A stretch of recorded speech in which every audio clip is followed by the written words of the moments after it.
বিসমিল্লাহির রহমানির রহিম। আজকে আমরা এসএসসির 3.4 এর ভাগশেষ ও অপদ্যর উৎপাদকগুলো শিখব। তো এই অধ্যায়ের আমাদের প্রথম যে সমস্যাটা হয়, প্রত্যেক স্টুডেন্টের যে সমস্যাটা হয় যে ফাংশনটাতে কত বসাইলে, এর মান কত বসাইলে বা চলকের মান কত বসাইলে ফাংশনটার মান 0 হবে। তো আজকে আমি ক্যালকুলেটরের সাহায্যে শেখাবো যে ফাংশনে চলকের মান কত বসাইলে এটা 0 হবে। যেরকম প্রথম অঙ্কে কী আছে একটু আমরা ট্রাই করি। 3a³ + 2a + 5 এটা দেওয়া আছে। প্রথমত আমরা যে কাজটা করব, 3 আছে 3 তুলব, এই যে 3 তুললাম। তারপর কি আছে, a³ আছে। এই যে এখানে ক্যালকুলেটরে আলফা, এই যে এ আসছে, এরপরে কিউব আছে। তো আমরা জানি এই যে ক্যাপের উপরে 3 দিলে সেটা কিউব হয়ে যায়, কিউব। তারপরে প্লাস, তারপরে কত 2, তারপরে কত আলফা এ আসছে প্লাস 5। ফাংশনটা ক্যালকুলেটরে উঠাইছি। এরপর যে কাজটা করতে হবে, এই যে শিফট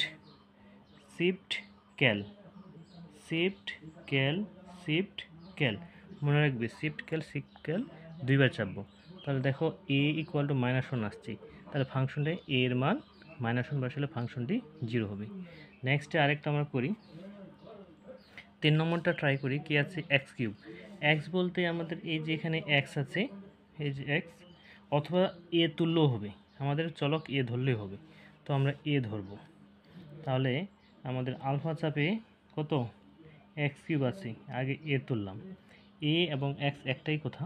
তারপরে কিউব আছে, এই যে ক্যাপ দিয়ে 3, তারপরে প্লাস, তারপরে 2, তারপরে x আছে a, তারপর কত আছে স্কোয়ার আছে স্কোয়ার, তারপরে -5x, এই যে তুলব। চলো গোটা ফাংশনটা আমরা এখানে তুলব। পুরো ফাংশনটা তোলার পরে তোলা হয়ে গেছে। এরপরে যে কাজটা করতে হবে, মনে রাখতে হবে যে শিফট ক্যাল দুইবার। তাহলে এর মান -1 বসালে এই ফাংশনটাও 0 হবে। আরেকটা আমরা ট্রাই করি, 5 নম্বরে a³ + 3 আছে। তাহলে আলফা এ, তারপরে কত আছে কিউব,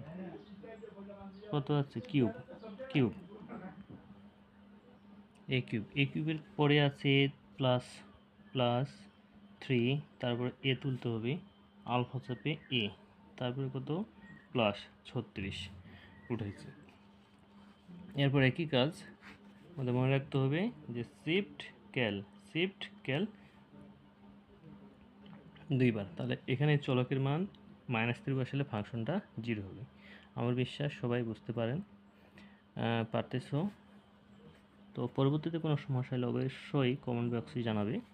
পরবর্তী ভিডিওর জন্য আমি প্রিপারেশন নেব, তোমাদের যেটা লাগবে সেটা আমি দেওয়ার চেষ্টা করব। ধন্যবাদ সবাইকে।